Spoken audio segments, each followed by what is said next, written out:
Thanks for joining us on the weekend edition of National Focus. I'm Kimani St. In the headlines, Foreign Affairs Minister takes to task major greenhouse gas emitters at OAS General Meeting, and $250,000 for small business development in Campbell. Stay with us for details of these and other stories after this. When you think about it, food is life. That's why people come to Dominica. They don't only come for the waterfall or the scenery or the views, but it's the flavor. Sometimes it is just what they can taste. The flavors that we have here, you can't find anywhere in the world. They are truly unique.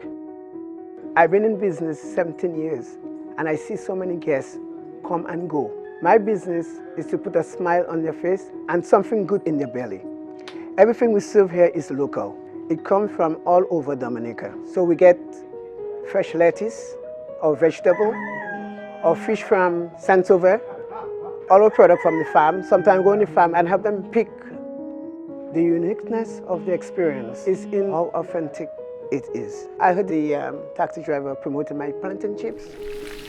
I said, that's the best plantain chips I ever have. I don't have to go and put it on TV. Money is not everything, but leaving customer with a smile, friendly service, and they will come back. This is the real Dominica. I'm just proud to be a part of it. My name is Maurice Smith. They call me Rudy. Tourism is my business.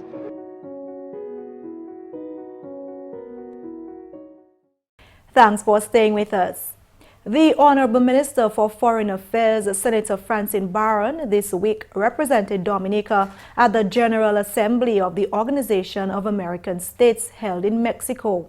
The minister addressed the forum on the issue of climate change as it relates to Dominica and other small island developing states. Priska Julian has more. The Honorable Minister for Foreign and CARICOM Affairs, Senator Honorable Francine Barron, has called on developed nations to take responsibility for their part in global warming, which has tremendous effects on small island developing states like Dominica. The Honorable Minister recognized the need for the OAS to take action to support the goals of member states in relation to climate change. Speaking at the first plenary session of the General Assembly of the OAS on June 20th, she outlined that the effects of climate change on small island developing states cannot be dealt with without the OAS first addressing the cause. It is without question that the rule of law and democratic norms and values are critical to the peace and prosperity of our people. Peace and prosperity, however, cannot be achieved if our island states continue to be affected by the impact of climate change. The impact of more severe hurricanes and the destruction of our most valued tourism assets, our beaches and coral reefs, and the damage to our infrastructure threaten to reverse the developmental gains that we have made. Our efforts to attain the 2030 Sustainable Development Goals of the United Nations cannot be achieved without dealing with the causes of climate change. It has been noted that states, particularly Caribbean islands, are significantly affected by drastic changes in weather conditions. This believed to be proven by the worsening of storms and hurricanes recently affecting those islands. The Paris Climate Accord was agreed to by 195 countries in 2015 as a promising eventual means for tackling climate change. However, last month, the President of the United States, Donald Trump, announced that the United States would be withdrawing from the agreement. Senator Barron, during her address, called on the leader of the United States to reconsider the actions of withdrawing from the Paris Climate Accord. The agreement of all member states of the United Nations to the Paris Climate Accord held out hope to all small island developing states. The commitments of countries, especially the major emitters of greenhouse gases, to reduce their emissions through a series of mitigation measures has been estimated by the Intergovernmental Panel Climate Change to change the trajectory of global warming. The withdrawal of the second largest emitter of greenhouse gases from the Paris Climate Accord is of major concern to small states. Climate change, in fact, poses an existential threat to at least 14 of the 34 member states of this organization and many others We therefore use this forum to urge the United States of America to reconsider its decision to withdraw from the Paris Climate Accord. Honorable Barron reconfirmed Dominica's commitment to realizing the 2030 Sustainable Development Goals of the OAS and upholding the established laws. We therefore expect our membership and participation in the OAS to contribute to the realization of these goals. Additionally, we are committed to hold true to the values of the Charter and the instruments that emanate from the competent authorities of the OAS. Dominica is committed to upholding the rule of law and to the strengthening of our democratic institutions, as outlined in the Inter-American Democratic Charter. This was the 47th General Assembly of the OAS, which ended on Wednesday, June 21st. In more news, the Honourable Member of Parliament for the Salibia constituency, Cassius Daru, has pledged that before the end of this year, over $2.5 million will be spent on road rehabilitation in the Kalinago territory at Kingston and Antrizal. Honourable Daru was speaking at a town hall meeting in Seneco on Wednesday. We have the Solar Farm Road, which is in Gullet River, the Jolly John Road, the Cemetery Road, the High Rise Road, the Salibia School Road, the Windblow Housing Scheme Road, the Betwoods Road, the Concord Link Road to the northern end, and the Ghetto Road, and continuation of Margaret Gutter to Mrs. Boyd, and of course the Quack Road in Seneco that we have to do. The Salibia MP noted that over the last few months, over $400,000 has been spent for community road development in Sincere, the Salibia Church Road, Sim Road, Horseback Ridge Road, Bataka Bus Stop Road, Tafia Road, and Margaret Gutter. Honorable Daru also listed a few small projects that government intends to adopt. So that's the Jolly John's playground.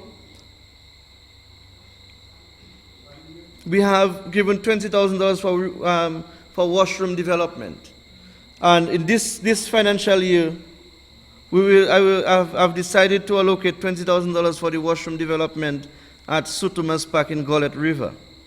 I'm hoping that no later than next week, everybody in Seneco will have a washroom. Some of us, the structure cannot support, so what I've intended to do is to provide the assistance to ensure that we have something which is good for the family. So far in the Seneco community, government has spent over $500,000 in the sanitation program. The Salibia MP further gave details of work undertaken and upcoming for the Jolly John's playground. We have provided $30,000 for washroom development at Jolly John's, and a further $50,000 will be given for the completion of the Jolly John's washroom. We have done the lighting of Jolly John's in the sum of $104,665 for sports development in the Kalinago territory.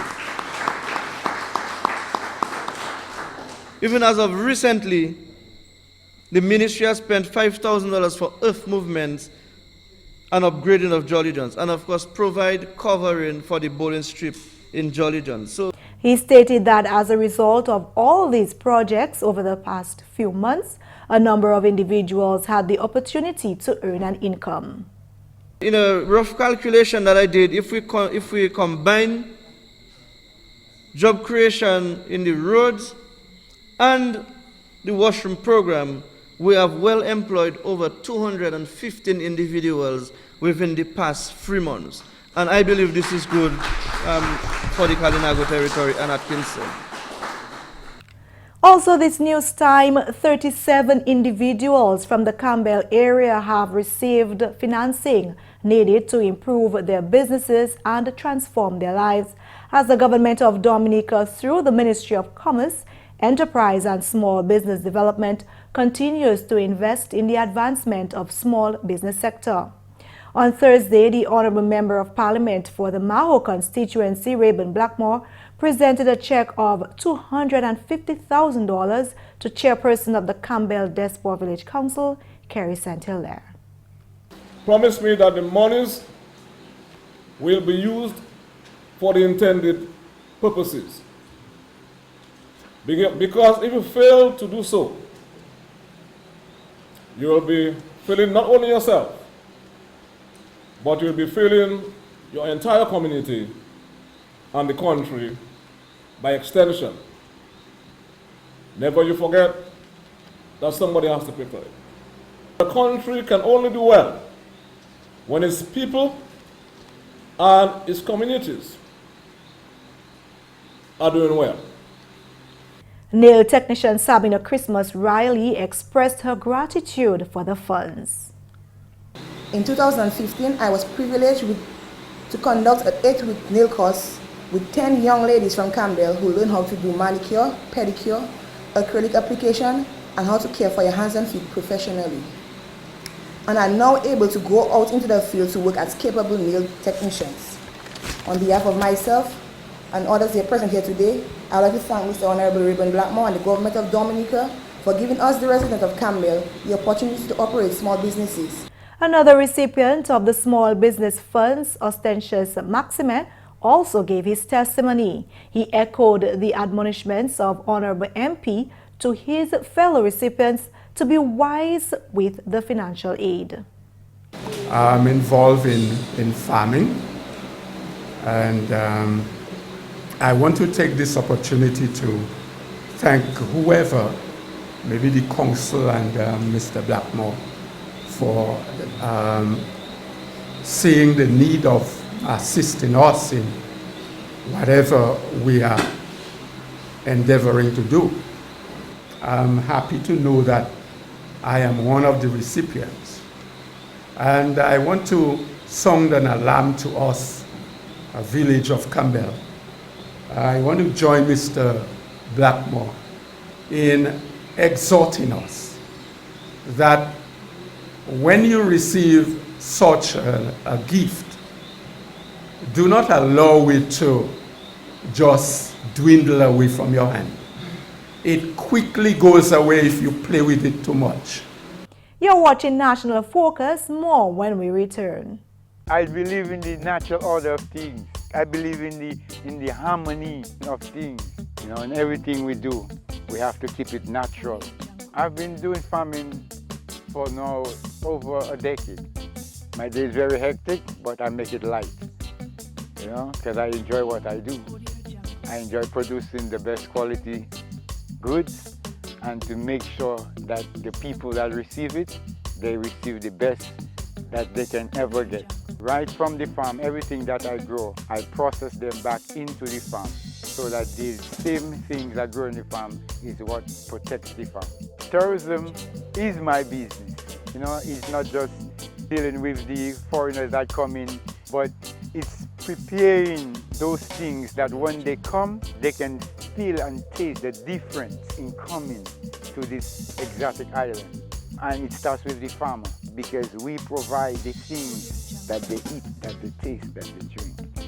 I believe in my heart that it's my responsibility to provide quality. My name is Tony Alves, and tourism is my business. Welcome back. Chief Medical Officer Dr. David Johnson is reporting that healthcare providers are being affected by the outbreak of red eyes. Dr. Johnson noted that this outbreak could have a significant impact on Dominica's economy by its effect on the human resource. It's affecting individuals, it's affecting the working population. As a matter of fact, it's affecting and healthcare providers, the Ministry of Health staff. We are not immune to red eye as well. We have doctors who some of our doctors have been affected by red eye when they treat patients, and some of our nurses have been affected by red eye. When a doctor gets sick in a particular health district, then we have to find a replacement for that doctor in most cases. Or when a nurse gets sick, and bearing in mind that we don't have a pool or reservoir of doctors and nurses out there. So it is significant and has economic impact on the country. Dr. Johnson indicated that the Roseau Health District has been severely affected. Almost 50% of the health district, of the of the population, sorry, is in the Reserve District. The Reserve District spans all the way from Soufriere to Massac, Jimmy down, all that area there. So it's yeah, right, Warner, Jimmy. So it's very wide. And in fact, some almost 39,000 persons reside in the Rural Health District compared to some health districts that have maybe 10,000 persons or less. The Chief Medical Officer noted the ministry's efforts to educate the general public about the virus in an effort to stop the spread. A lot of the responsibility rests on the general public. But in terms of the Ministry of Health, one of the things that we're doing is educating the public. We are letting them know that how red eye is transmitted. It is, as I said, what we are presented with is a red eye that is caused by a virus, or viral conjunctivitis, or viral red eyes. And so persons who have red eyes, who touch their eyes, okay, with their hands or for napkin or for whatever reasons, and touch someone else or shake someone else's hand, most likely will be able to transmit the virus in that individual. That other individual touches his eye, then you get the red eye. So we advise persons to, when you have the red eye, to stay away from crowds. Okay, stay away from crowds as far as possible. The CMO has this advice for those affected. So if you have a red eye, we advise to stay away from school and from work, because you're going to interact with individuals in those environments, and even in churches, etc., because you're in close contact, you're shaking, kissing, hugging, and all of those things go on in those sort of environments, and it makes it easier to transmit the disease. So we advise persons who are coming on with the red eye to do that, to stay away from crowds. Okay. We also advise them to even those who have the red eyes, to wash their hands very as often as possible. Normal hand washing, so clean hand, as we say, saves life. Not that you're going to die if you have the red eye. Well, hand sanitizer as well. Anything that is going to disinfect your hand. So using hand sanitizer, using soap and water to wash your hands. Meantime, the Chief Medical Officer says nationals should not be alarmed by the recent reported cases of chickenpox. Dr. Johnson explains that it has not been classified as an outbreak. The information that we have so far is that so we have seen a number of cases of chickenpox between April 30th to June 17th. Yeah, but it is not an outbreak. We don't classify as an outbreak as yet, because to classify as an outbreak, what we do is we, as part of our national public health response and surveillance system, we track communicable diseases. We look at, don't want to get into too much scientific terms in terms of, but we calculate what are the normal values that we expect for a certain year, and then or for one number of years, we calculate averages or threshold, and then we plot those things in a graph. And for any particular year, then we look and see what is happening, and can tell whether or not it is above the normal numbers that we expect. So we can say, yes, it's an outbreak or not. So that is not the case for chickenpox. Dr. Johnson remarked that those persons who have contracted chickenpox are in most cases seeking medical treatment at local health centers. So we have seen a few cases of chickenpox in some of the health districts. Not all of the health districts have reported chickenpox, but the numbers we have not been getting, at least so far for the last couple of weeks, we have not been getting cases. Reported cases of chickenpox, so we don't consider it an outbreak at this stage, except we have persons in the community who have chickenpox that are not reported. So we are only guided by cases that are reported to the healthcare facilities, and we track those numbers for surveillance system. But it's very unlikely that we have persons with chicken pox and they're not reporting to the healthcare facility for a number of reasons. One, unlike red eye, the symptoms are much more severe.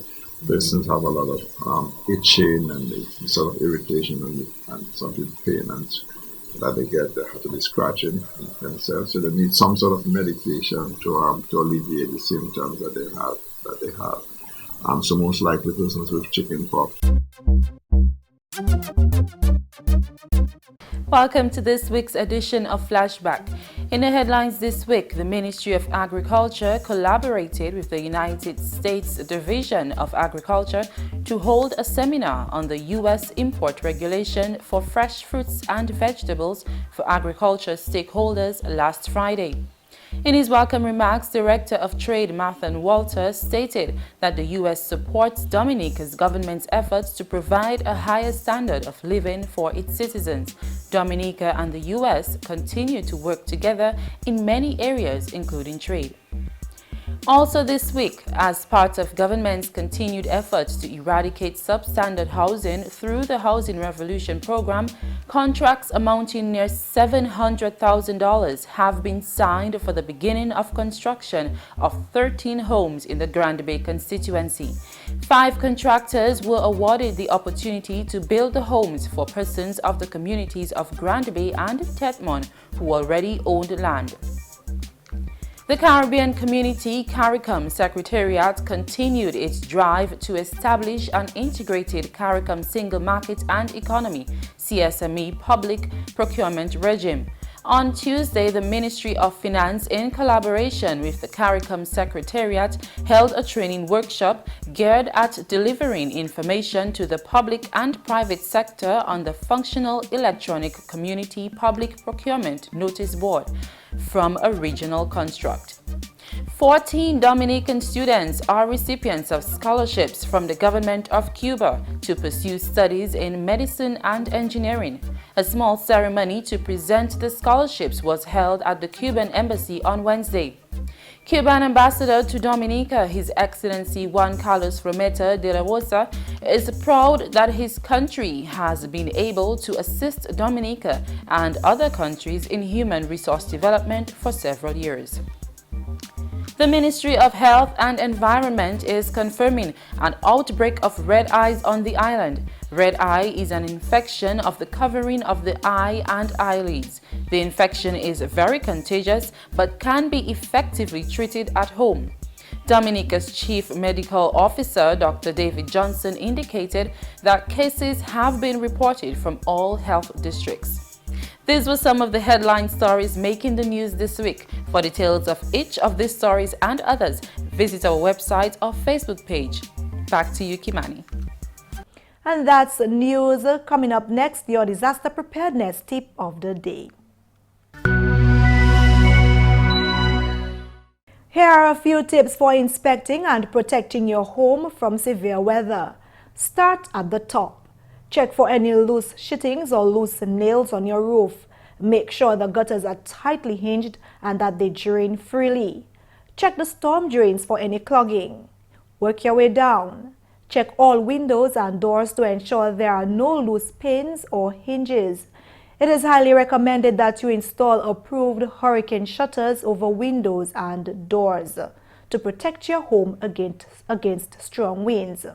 If your home is not equipped with hurricane shutters, secure 3/4 inch plywood over windows and doors. Have the plywood sheets pre-cut, marked, labeled, drilled, stored, and ready to install quickly when needed. And finally, your garage. Inadequate garage doors or one left open during a storm are the main entry ports for damaging winds. Make sure your garage door complies with national building codes. And that's all for this edition of National Focus. We always welcome your suggestions and comments. Drop us an email at gis@dominica.gov.dm or visit our website news.gov.dm. Like our Facebook page, facebook.com/GIS News Dominica, and follow us on Twitter at GIS Dominica. You can also catch up on past National Focus newscasts on our GIS Dominica YouTube channel. Live streaming is also available on our YouTube channel 24 hours a day. From all of us here on the GIS News production team, I'm Kimani St. Thanks for watching and have a great weekend.